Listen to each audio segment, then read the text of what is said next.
एक शहर जो बादलों से घिरा हुआ है, क्या आप ऐसी जगह पर घूमना पसंद करेंगे? नॉर्थ इंडिया के प्रमुख पर्यटन स्थलों में से एक चेरापूंजी भारत की स्वर्ग जैसी खूबसूरत जगह है। नॉर्थ इंडिया पर्यटन के मामले में सबसे अधिक पर्यटकों को आकर्षित करता है। यहाँ पहुँचने पर ऐसा प्रतीत होता है मानो दुनिया की सारी प्राकृतिक खूबसूरती को चेरापूंजी ने अपने आप में समेट रखा हो। 1115 फीट की ऊंचाई से गिरने वाला नोहकालिकाई झरना प्राकृतिक सौंदर्यता का जीता जागता उदाहरण है। एक ऐसा झरना जो अपनी ऊंचाई के लिए विश्व प्रख्यात है। नोहकालिकाई फॉल्स को दुनिया का चौथा सबसे अधिक ऊंचाई से गिरने वाला झरना माना जाता है। चेरापूंजी को अब सोहरा के नाम से भी जाना जाता है। नोहकालिकाई झरना पर्यटकों को कई तरह से आकर्षित करता है। यहाँ होने वाले adventure sports, trekking, sight seeing, bonfire, swimming, bird watching, photography इत्यादि जैसी एक्टिविटीज़ हमें उत्साहित कर देती है।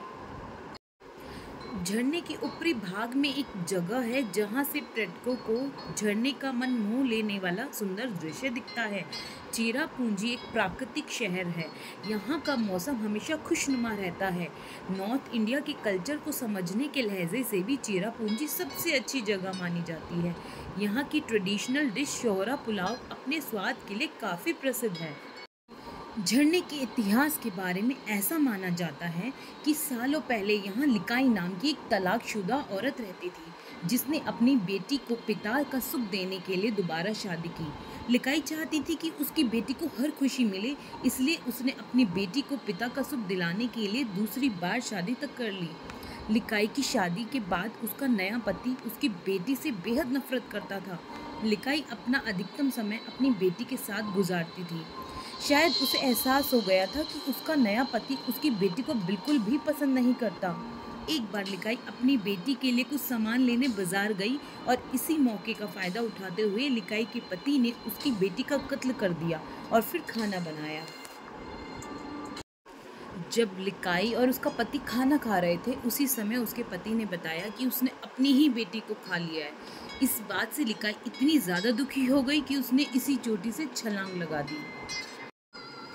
नोहकालिकाई झरने का देखने का समय सुबह 9 बजे से लेकर शाम 5 बजे तक है। पहले इस झरने को दूर से ही देखा जा सकता था, लेकिन अब यहाँ नीचे तक जाने के लिए सीढ़ियाँ बना दी गई है। सीढ़ियों का निर्माण होने के बाद आसानी से झरने के लिए अलग अलग तालाबों में नहाने का लुत्फ उठाया जा सकता है। यहाँ बने छोटे छोटे तालाबों का पानी मौसम के अनुसार हरा और नीले रंग का हो जाता है। बेहतर अनुभव के लिए आप होटल से 10 बजे निकले और यहाँ की अलग अलग जगहों का भ्रमण करते हुए शाम तक यहीं रुके। नोहकालिकाई जलप्रपात घूमने का सबसे अच्छा मौसम अक्टूबर से दिसंबर या फिर मार्च से मई के बीच है। अधिक वर्षा वाले मौसम में यहाँ घूमना थोड़ा मुश्किल हो जाता है। नोहकालिकाई झरने को देखने के लिए किराया मात्र 20 रुपये है। यदि आप अपने साथ कैमरा भी ले जाना चाहते हैं तो आपको अतिरिक्त 20 रुपये चुकाने होंगे। नोहकालिकाई झरने तक पहुंचने के लिए आपको भारत के मेघालय राज्य के शिलांग क्षेत्र में पहुंचना होगा। आप दिल्ली, मुंबई या किसी भी अंतर्राष्ट्रीय हवाई अड्डे अथवा ट्रेन से शिलांग या गुवाहाटी पहुंच सकते हैं। चेरापूंजी में सबसे नज़दीक एयरपोर्ट और रेलवे स्टेशन शिलांग की ही है। शिलांग से नोहकालिकाई जलप्रपात की दूरी महज 80 किलोमीटर रह जाती है।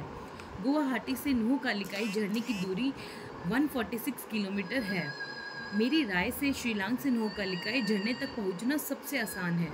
नोहकालिकाई झरने से सबसे नज़दीकी bus station Cherrapunji bus station है। चेरापूंजी बस स्टेशन से नोहकालिकाई झरना मात्र 8 किलोमीटर दूर रह जाता है। अगर आपको मेरी ये वीडियो अच्छी लगी हो तो मुझे सब्सक्राइब करना ना भूलें। धन्यवाद।